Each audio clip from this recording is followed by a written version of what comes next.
Going to be doing a series on the concept of soul care.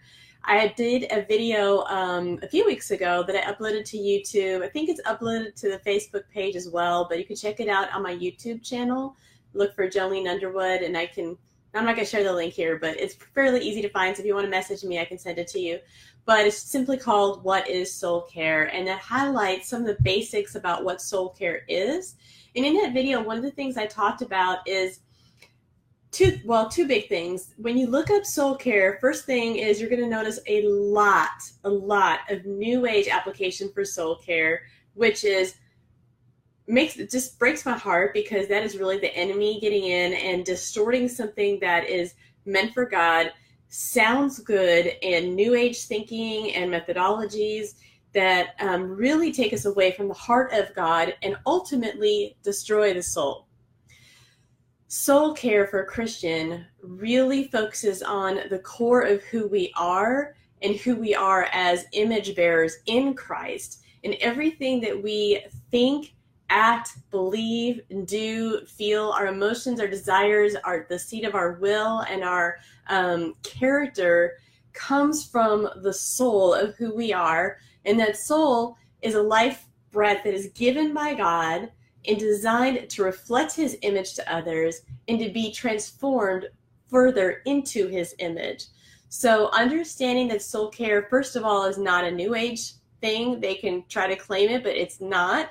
And it is not simply self-care. So that's another thing that will come up a lot when you look up soul care, is a lot of people will talk about things that they're doing to care for their bodies or to care for their mind in the areas of rest and physical activity, time with friends, socializing, which are all fantastic things.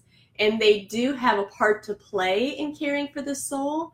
However, it can never, ever be exclusive to what soul care is. And the reason is because soul care is really cultivating the core of who we are. And those activities impact what we believe, what we think, and how we do in the future. And they might impact us in a moment. So for example, if my anxiety is rising and I'm feeling really panicky and I start to take some time to do deep breaths, or I go for a walk, I am engaging in soul care at some level, but ultimately the self-care aspect of it is not enough to transform the soul into who God created you to be. The activities that we do that aren't in alignment, our thoughts and our hearts, what we think we believe, what we want to believe, and how we actually act out what we believe. When those things aren't in alignment, they cause major disruptions in the soul. So if we look at self-care as only self-care as the core of what soul care is, we're going to miss a lot. It is an important aspect, but we're going to miss that long-term aspect. So when I'm feeling the anxiety and I take time to go for a walk, I also need to explore with God what's going on underneath the anxiety. That doesn't mean necessarily every time, but I need to be intentional about what's going on inside of my soul and the choices that I'm making if I want to cultivate a healthy soul and truly care for the soul that God's given me.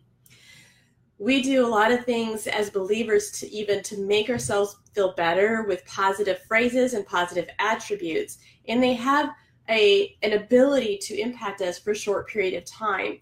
But ultimately, how we act out our beliefs in the long term is the fruit of the deeper beliefs that's inside of us. So for example, we can say over and over and over again, I am loved, I am enough, I am enough, I am enough. But without actually doing some soul care work, engaging the heart and the mind and the will and the choices and the attitudes, engaging those aspects of who we are with the God who created us and designed us and provides for us, it gives us our sustenance, the very breath of life and the ability to have an abundant life for him. Let me put it this way. God breathed life into us, and he is the giver of life for us to continue, and he is the one that we're going to enjoy life with in the future. So by exploring, excuse me, being willing to engage in soul care, we're taking a step to say, I'm willing to engage with you, God, as you speak to my soul about what you see in me, and help me cultivate the things that are not of you, that pull me away from you, that cause me to have disintegration in my soul, that because I say one thing and I'm doing another, it's not what I want, but I can't seem to make a difference.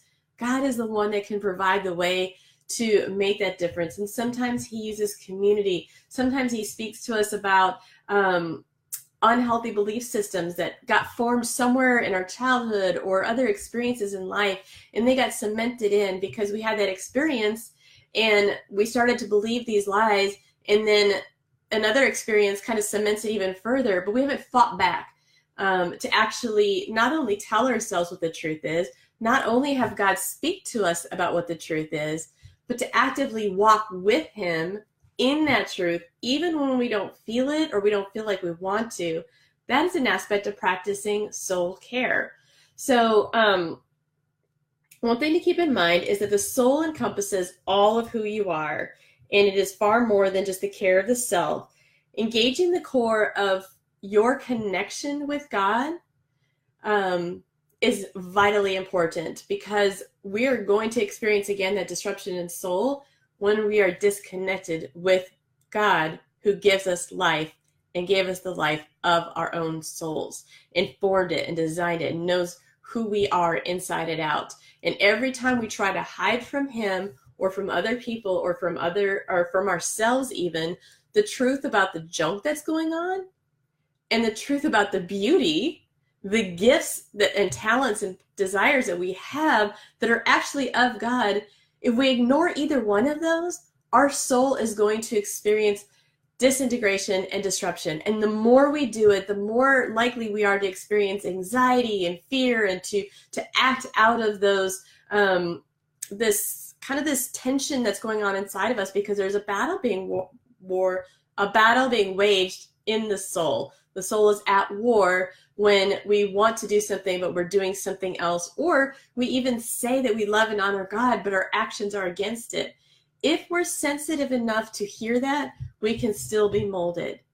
If we are not hearing anything from God and we're denying that there is work that needs to be done in our own souls, our hearts can become more hardened to the things that he has to say to us and the way that he wants to shape us and care for our souls. So in those deep places of hurt and wounding, we don't have to bring them all up, but as something starts to come to your awareness, it is so healthy and potentially life-giving for the future to spend some time with God and let him comfort you, receive what he has for you, engage in the process of giving to him and receiving from him. Engagement means active participation. It is a two-way thing. So anytime that we think of soul care and we limit it to self only, we are shutting out the voice of God and what he has to say about us in that moment. So I encourage self-care aspects highly to take care of your physical being, your mental well-being, and your emotional well-being, but don't stop there. Let God continue to speak to those hard places. That isn't going to feel good as self-care. Those hard places in your soul where you've sinned against someone, where you've grieved God, or where you've experienced a loss and you don't want to feel the pain anymore, but maybe you really haven't let it all out, the anger and the sadness, and process that emotion. Or maybe there's an ungodly connection that you've kind of created in your soul because you became attached to somebody that you weren't supposed to be attached to. Like sexually, when we give ourselves to other people, that can kind of create a connection that's not there, meant for our souls to be in a healthy place. God can bring healing to those places. He wants to do it. He wants us to engage with him. And it is not even a singular process. If we are willing to engage in soul care, we are willing to engage in silent reflection. We're willing to engage in actively walking out the things that God is showing to us and revealing to us, whether that means repentance, whether it means reconciling in a relationship, forgiveness, even in a relationship where you can't be reconciled, but you can let go of the payment that you might feel is owed to them, working through bitterness and resentment. All of those are very valuable aspects of soul care. So here's just a slight definition, not slight definition, but a summary that I kind of came up with, that a healthy soul is humble yet confident and bold. It rests in who God is in the process of becoming who you are made to be. When I think of an unhealthy soul, I think of that disintegration that's happening when we're presenting other people with our false self and the masks. We're hiding behind something. In that presentation to other people, we can harden ourselves from being able to hear from God and continuing to hide even more and more and more and more, building up more around us. And that can be even a protection to ourselves where we're not aware of even the ways that we are self-protecting and essentially becoming disintegrated in the soul because of the false self. And then the real self is underneath who we are, the sins that we've had, the way that we feel about different situations. And what God is always at work doing is drawing us closer to him and drawing out the true self of who he created us to be and the image of him that he created for us to reflect. So I encourage you today to consider ways that you are willing to engage in soul care.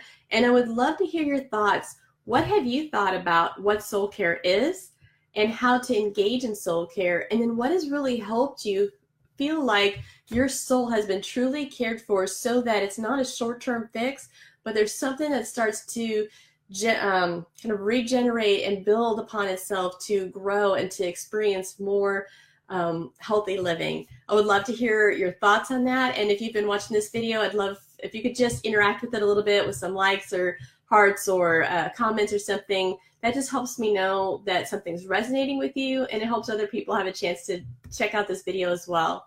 I'll be back on Friday at 11 featuring Unleashed Heart and Soul Care Sheets, which I've talked about before, but I'm going to go into further depth and show you some of the pages on Friday. Don't miss this opportunity to check it out and to ask questions.